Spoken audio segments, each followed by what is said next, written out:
Why Humans Avoid War, Part 2, written by Space Paladin 15, read by Daniel Million.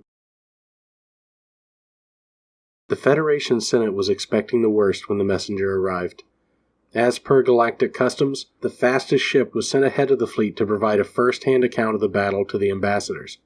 The terrified look on the young Jatari ensign's face as he entered the Senate chambers seemed to confirm everyone's fears. I remembered the transmission we had received just a few hours ago, detailing the grim predicament of those who had confronted the Devourers. The numbers of the confirmed losses had already been hefty, and without any Federation members sending in backup, we could be looking at as much as a 90% casualty rate. As speaker, I had tried to persuade the mid-tier aggression species to offer assistance, but they all had flatly refused. If I had the power to force them to go, I would have. We all knew about the trail of destruction the Devourers left in their wake, but we had no choice but to stop them. They would push us to the brink of extinction if we allowed them to plow through our galaxy. There were a few odd points to the messenger's behavior, however. As he walked up to the podium, he locked eyes with Terran Ambassador Nikki Johnson and swallowed nervously.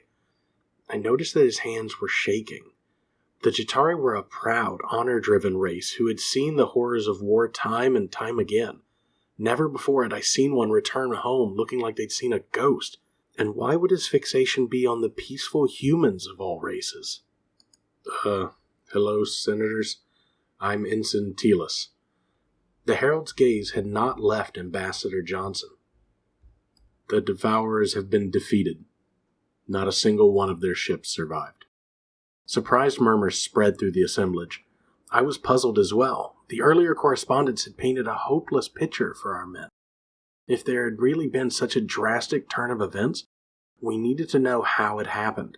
Whatever tactics the fleet had employed could be passed on to other commanders for future encounters. A quick glance across the room revealed most of the representatives in a state of confusion, but the Terran ambassador was smirking, a predatory glint in her eyes. There was something about her expression that unsettled me deep in my subconscious. I leapt to my hooves, keen on restoring order. Silence! How is this possible? Please explain. Well, Madam Speaker, it was the humans. They only sent a few ships to our aid, but they built something awful. The ensign's voice had dropped to hardly more than a whisper. It was like they harnessed a supernova. Never in my life have I seen such destruction. Utter chaos erupted as shocked exclamations rose to a crescendo, and all heads turned towards Ambassador Johnson. I wasn't sure I believed this account of the battle. The humans possessing some terrible weapon capable of destroying the Devourers? It was common knowledge that they had avoided war at all costs. Zanuck Ambassador Kazil laughed and raised a talon to speak. Respectfully, the humans are not a fighting species. Savvy, cunning, greedy, they are all these things. But if they had weapons that could wipe out the Devourers, they'd be more than talkers and diplomats. They'd rule the galaxy by now. The Zanuck were in the upper echelons of aggressive species, but also were humanity's primary trading partner.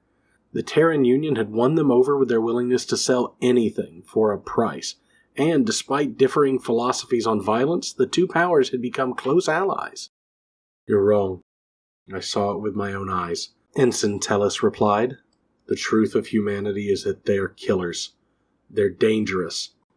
The General thinks we should seek their friendship, but I'm not so sure I agree. I don't trust them. I turned my gaze to Ambassador Johnson. We should let the Terran representative answer. What do you have to say?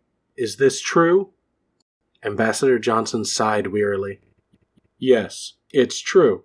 Earth has many last resort weapons stashed away. We're very good at warfare, but we tried to find a different way. Why did you present us with a false image of your species? I demanded. You speak of peace, and yet you've been hiding away the strongest weapons in the galaxy. We never wished to use them, she said. Your aggression index. The high aggression species are often territorial and seek to conquer. If the Federation had looked into our history, you would have seen that we were once like that. We lost millions of lives in wars between our factions, and we grew tired of all that bloodshed. Humanity has tried to be better. Our destructive, impulsive nature is still there. We just buried it deep. You see, we are the only aggressive species to also have a strong sense of empathy as well. We grapple with that duality constantly.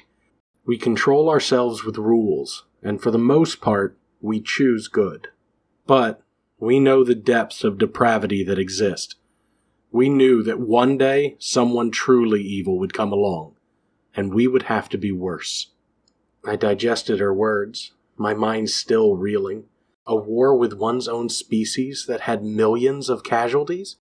Even the worst conflicts in the Jatari's early history numbered around 200,000 dead, and they were a 15 of 16 on the aggression scale. The bloodiest war we had previously known of didn't hold a candle to the humans' past. A species with that much of a propensity for violence should have killed itself off. There's no way they should be able to form a functioning society, let alone to think that they were acting as the galactic peacemakers? It was hard to reconcile my experiences with civilized, smooth-tongued human diplomats with the vile history Ambassador Johnson had described. No matter how much the humans claimed to be able to control their savagery, we could not trust them.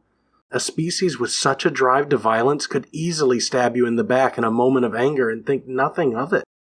Honestly, if I wasn't afraid of retaliation, I would have raised a motion to oust the Terran Union from the Federation then and there. But even if it was playing with fire, it was probably better to have them on our side than to have them turn their artillery on us. We would have to monitor them much more closely, though. I forced a neutral expression on my face. You did save us from an enemy we could not beat on our own. We owe you a great debt. It will take some time for the Federation to fully consider what you have just told us, but we thank you for ending the war. Ambassador Johnson's eyes hardened. The war is not over, Speaker. We defeated one fleet, but the Devourers will send more if they're not eliminated, and they only would come back stronger. Humanity does not expect your blessing, but we do ask your forgiveness for what we are about to do. What are you about to do? I asked cautiously. We're going to strike their homeworlds with antimatter bombs. No survivors. It's a permanent solution. It may not be pretty, but we don't see any other options to put an end to the terror they subject the rest of the cluster to, she replied. Even the most aggressive species looked appalled at the suggestion. I noticed the ambassadors in closest proximity to the human edging away, as though they were afraid she might bite. I shook my head fervently. That's genocide. The Federation cannot accept the eradication of an entire species. Please, let us try and negotiate a truce. We must exhaust peaceful avenues before even considering an attack like this. You can't reason with someone who only wants to destroy you. Kill or be killed. Ambassador Johnson rose from her seat, collecting her belongings. How many innocent species have already perished by their hands? As far as we're concerned, it's better them than us. The Terran representative exited the building, waving farewell to Ambassador Kazil as she departed. I could not fathom how any sentient could be so calm and detached at the prospect of glassing a planet, even one of a parasitic race like the Devourers. I wondered if we should at least make some sort of attempt to stand in the humans' way. It was unlikely we could stop them, but at least we could say we tried. Things were simpler when we had thought they were peaceful. A part of me wished that lie could have lasted just a bit longer. I missed our pacifist friends already. Why Humans Avoid War, Part 2. Written by Space Paladin 15. Read by Daniel Million.